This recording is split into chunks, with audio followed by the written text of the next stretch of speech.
ফিফার বিরুদ্ধে 100 কোটি মার্কিন ডলারের ক্ষতিপূরণ চেয়ে মামলা করেছে ইরান। মামলায় অভিযুক্তর তালিকায় ফিফার সভাপতি জিয়ান্নি ইনফান্তিনোও রয়েছেন। 2026 বিশ্বকাপ থেকে ইরানের বিদায়ের ঘটনায় যুক্তরাষ্ট্রের বোস্টন ফেডারেল কোর্টে মামলাটি দায়ের করা হয়েছে।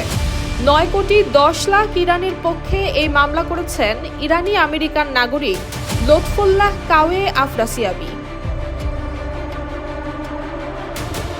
মামলায় অভিযোগ করা হয়েছে, মিশরের বিপক্ষে ইরানের ডিফেন্ডার সোজায়ে খলিলজাদের করা গোলটি ভিডিও অ্যাসিস্ট্যান্ট রেফারি অফসাইডের সিদ্ধান্তে বাতিল করে দেয়, যা ছিল স্পষ্টই বৈষম্যমূলক সিদ্ধান্ত। আফরাসিয়াবির দাবি, ওই গোলটি বহাল থাকলে ইরান ম্যাচ জিতে বিশ্বকাপের দ্বিতীয় রাউন্ডে জায়গা করতে পারত। মামলায় বলা হয়েছে, ইরানি এবং ইরানি আমেরিকান সমর্থকেরা তাদের প্রিয় জাতীয় দলের বিরুদ্ধে প্রকাশ্য বৈষম্যের কারণে মানসিক কষ্টের শিকার হয়েছেন। পেশায় আন্তর্জাতিক সম্পর্ক বিশ্লেষক লুৎফুল্লাহ কাওয়ে আফরাসিয়াবি অভিযোগ করেন, ভিআরের সিদ্ধান্তের পাশাপাশি যুক্তরাষ্ট্রের বিশ্বকাপ চলাকালে ইরান দলকে বৈষম্যমূলক আচরণের মুখোমুখি হতে হয়েছে।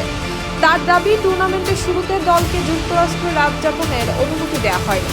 প্রশিক্ষণ ক্যাম্প মেক্সিকোতে সরিয়ে নিতে হয়েছে এবং দলের 11 সদস্যের ভিসা প্রত্যাখ্যান করা হয়েছে। এমন পরিস্থিতিতে ইরানের জন্য সমান অনুশীলন এবং প্রস্তুতির পরিবেশ নিশ্চিত করার উদ্যোগ ফিফার নেওয়া উচিত ছিল। মার্কিন সরকারের এসব আচরণ ইরানের কোটি কোটি নাগরিকের মতো তাকেও গভীরভাবে অপমানিত করেছে।